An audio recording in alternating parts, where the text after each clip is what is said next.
Lucas a toujours été pressé. Depuis tout petit, il sentait que la vie avançait trop lentement. Les journées à l'école traînaient. Les années semblaient une éternité.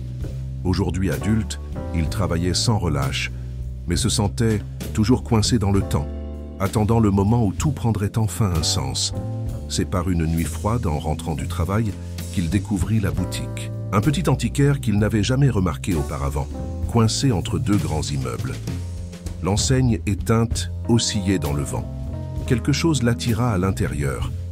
À l'intérieur, des étagères poussiéreuses abritaient des objets anciens et étranges.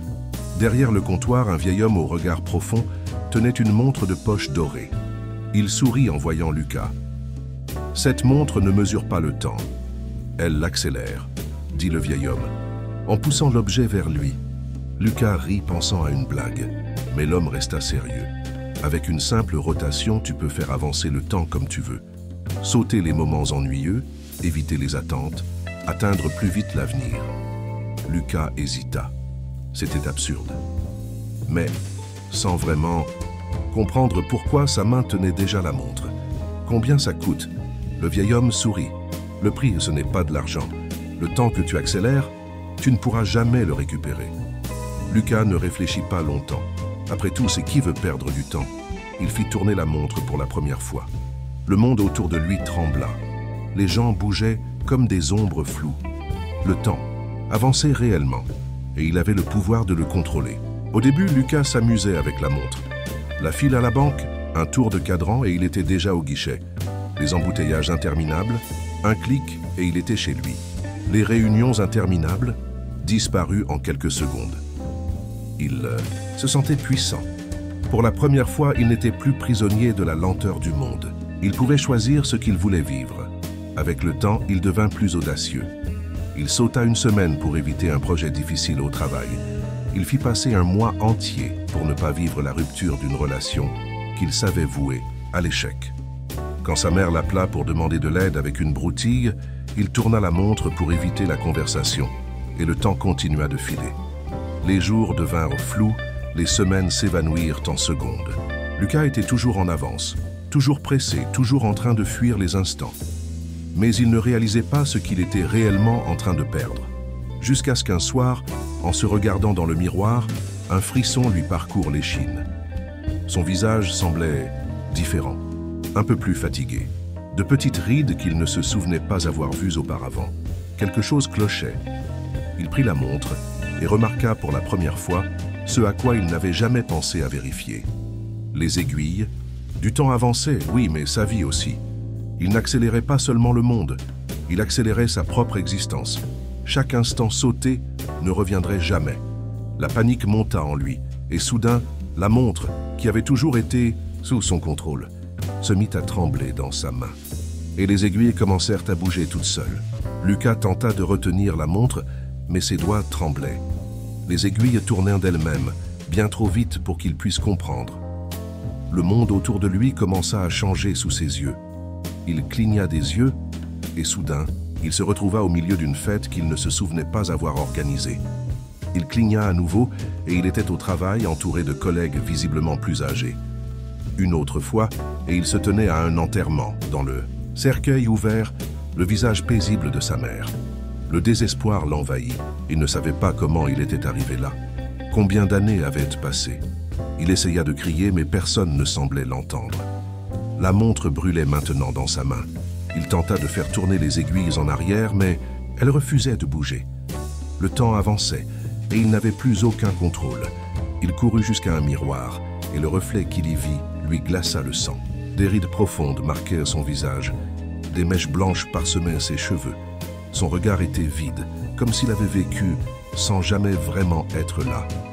Et c'est là qu'il comprit la vérité terrifiante. Il avait tellement accéléré le temps que sa vie touchait à sa fin. Avant même d'avoir été vécu, Lucas tomba à genoux. Qu'avait-il fait? Et à cet instant, la montre émit un clic sonore. Le dernier tour des aiguilles avait commencé. Lucas se réveilla dans son ancien lit en sueur, la montre dans ses mains, intacte comme si rien ne s'était passé. Pendant un instant, il pensa que tout n'avait été qu'un cauchemar. Mais cette sensation de perte lui serrait encore le cœur. La maison était silencieuse. Il courut jusqu'à la chambre voisine. Sa mère était toujours en vie. Elle dormait paisiblement, comme toujours. Le soulagement fut immédiat, mais de courte durée. La montre battait encore. Décidé à comprendre ce qui se passait, Lucas retourna à l'antiquaire où tout avait commencé. Mais à la place de la petite boutique, il n'y avait plus qu'un terrain vague, envahi d'herbes hautes et de silence. C'est là, seul au milieu du vide, qu'il comprit. Ce n'était pas un cadeau, c'était une épreuve, et il avait échoué. Pendant des jours, il tenta de vivre normalement. Mais la montre ne s'arrêta jamais de marquer le temps, sauf que maintenant, chaque fois que Lucas pensait à accélérer quelque chose, un moment précieux disparaissait. Un café avec sa mère était écourté par un coup de fil. Une étreinte devenait un salut pressé. Qu'un « je t'aime » se transformait en silence, faute de temps. Le monde autour de lui semblait aller plus vite, mais il était le seul à le remarquer. Les gens vieillissaient devant ses yeux. Les jours passaient comme des secondes. Lucas comprit que ce n'était pas le temps qui accélérait, c'était la vie qu'il laissait filer. Jusqu'au jour où il regarda la montre et vit quelque chose de nouveau. Les aiguilles s'étaient arrêtées. Mais ce n'était pas un soulagement. Elles indiquaient exactement l'instant où sa mère était morte, seule, pendant qu'il était trop occupé à essayer de rattraper le temps perdu. Il serra la montre contre lui, tomba à genoux, et pour la première fois, il pleura. Non pas pour le temps passé, mais pour ce qu'il n'avait pas vécu. Au ChatGPT 10, après des jours enfermés dans la culpabilité, Lucas décida de faire ce qu'il évitait depuis le début, affronter le miroir.